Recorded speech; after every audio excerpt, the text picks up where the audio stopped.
Hi guys, welcome to the solution walkthrough video of the June Week 1 games. In this one, I challenge you guys to create a personalized message for fitness club members.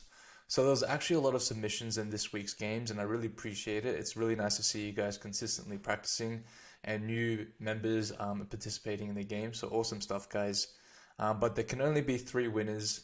And again, the criteria of a winner, if I literally copy and paste your code into the code snippet, it works fine as expected. So the first 3 winners: in first place, we have Tamil with 3 points in Canada, Zikai from Australia, 2 points, and in third place, Laura from Argentina. So congratulations, guys. For all the rest of you guys, I did send you guys personalized feedback, so have a review and get ready for the next games. Alright, so for the June Games Week 1, let's go through the brief together. So you're working for a fitness club that wants to send personalized messages to its members. The goal is to use AMPscript to dynamically create content that will make each member feel valued and recognized. Your task is to craft an email message that utilizes AMPscript functions learned in week 1 to personalize your message. Okay, so ensure that all member names are displayed properly and correctly. Display membership type to uppercase and calculate the date for the next scheduled fitness class, which is 7 days from today, in this format.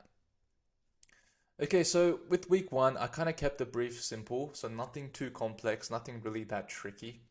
The one that's probably what you need to clarify the most is in terms of this next scheduled date. So there was some confusion whether the next scheduled class date was 7 days from the last visit date or 7 days from actually today. The brief did say today, and it is today. The idea of this campaign really is to target those members that probably didn't visit in a while. And that's why this acts as a reminder for them to, keep going. Your next scheduled classes on this date, come back, let's keep on with the grind. So some of you guys actually just added 7 days to the last visit date. But if you didn't notice the dates, something that you need to do as a consultant as well, you review the dates. It's more than 7 days ago, their last visit. So if you say the next scheduled date is 7 days later, that's in the past if you're just adding 7 days to the last visit, which doesn't make sense. So from today, from the email send, that's probably what the market is expecting. But that's it, guys. Let's go through and start coding. So I am going to use MC snippets. This is a new tool that I showed you guys earlier last week, I believe. And it's pretty cool. Those who don't have access to Salesforce Marketing Cloud, you literally can just code it in here. Input your data, your sample data, your data extension field names, and you can actually see it render. So let's start off opening your code sample block, and it also shows you the colors, which is really helpful. So let's start up with first name. Let's just retrieve that. Okay, so now we have our fields. Let's do our first transformation, which is always going to be the first name. So first name cleaning logic. Let's do that. So set first name trim equals trim bracket first name, and then set final name equals proper case. So that's quite standard. I know in future kind of use cases where the first name is empty, maybe the full first name and last name is within the first name record as well. There's a lot of different data transformations that you can do. If you want to learn how to do that, please visit the pro community. For now, for week 1, let's keep it simple. You guys are just learning AMPscript. Let's really solidify our understanding of the fundamentals, and then you guys can level up to that next challenge. Okay, so now we have our first name cleaned up. What else do we need? We can actually simply just paste this out real quick, build as we go, and just paste it in here. %% equals V, %%. Okay, so that's done. Welcome back to your fitness journey at our club as a valued membership type. So if we remember in our brief, it said display membership type in uppercase. So let's do that real quick. So membership type reformat. And basically what we're doing is creating a new membership type upper. Or I can call it caps. You can call it whatever you want. Simply just apply the uppercase function to the membership type variable. Mem type variable, and that's it there. Copy and paste this variable like so, and paste it in here. There we go. Now, your last recorded weight was this. So they didn't mention in the brief whether we need to reformat the last weight, field or value. It looks like it's already rounded up to 1 decimal point. So some of you guys actually applied the format number function to make sure, which is good. It's always good to have. So I'll show you how that's done. So the last weight reformat, if you were to do this, the brief didn't really specify, and in the brief, the data extension looks okay to me. This is something that you can clarify again with the marketer or with your developer, database developer, to ensure that this is consistent. But say, for example, you wanted to reformat it, weight format equals, format number is good. So I looked at your answers. Some of you guys, so first off, the first component is the weight. Excuse me. And some of you guys did D, D for decimal, or D1 to round up to 1 decimal point. So this actually doesn't work. Personally, I don't really use this. I'll show you something cool. So a naming pattern or format pattern that you can do is something like this. This is what I like to do when I round up to 1 decimal point. If I'll round up to 2 or 3, you just add multiple zeros at the end. In this case, because it's just 1 decimal point, just, hashtag 0.0. That's basically it. If you actually do D, it doesn't work. I know in documentation it kind of tells you to do this. Maybe you can do something like D0 or something like this. But honestly, I never found it to work. So the documentation isn't always 100% correct. Maybe it's an old function that they used previously and now it's been updated. What I find that's consistently working for me is simply this function here. So this is a cool tip. I actually don't teach it in the videos. So in this one, you get a good extra bonus content here. But yeah, that's pretty much it there. So let's continue on. So we can use this weight format variable in our message like so. Cool. Keep up the great work. Just a reminder, your next scheduled class is on next scheduled fitness class date. So this is where we need to add 7 days from today. So let's do that now. Let's do our calculation. Let's do next scheduled date. So the first step before we can add 7 days is we need to get the current time.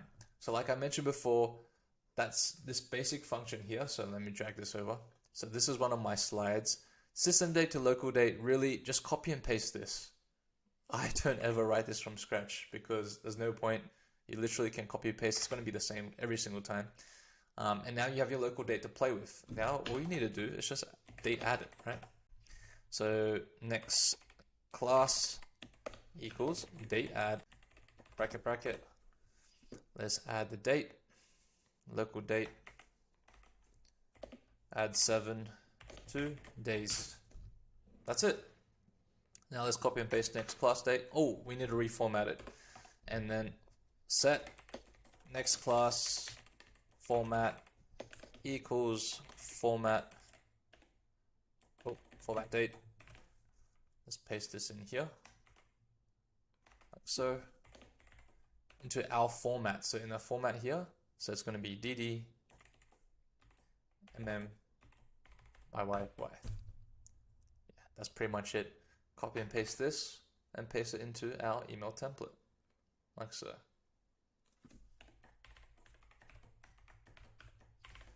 And there we go. We've built out what we need for the email template. We have all our variables, all our dynamic variables done, reformatted, transformed, whatever you need it to be, and you just print it out in an email. As simple as that.